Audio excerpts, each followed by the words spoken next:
ជាហូចានសេស្កាំបុណ្យលើវប្បធម៌ភ្លើក្រចាំង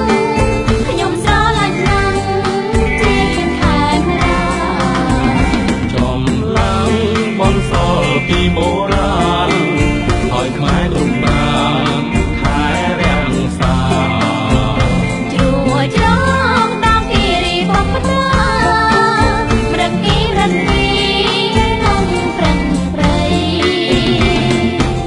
តន្ត្រីបុរាណប្រពៃណីយីកែមហៅរៀខោនអាយាយមិនគុំបុរាណចាំត្រាស់ហើយ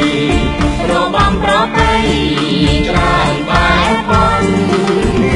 រំយ៉ាងអរំដោយกันនោះលើគ្រីជំពូយ៉ាងប្រាកដជាមកដល់ខ្មែរតែមួយគត់បងគួរបង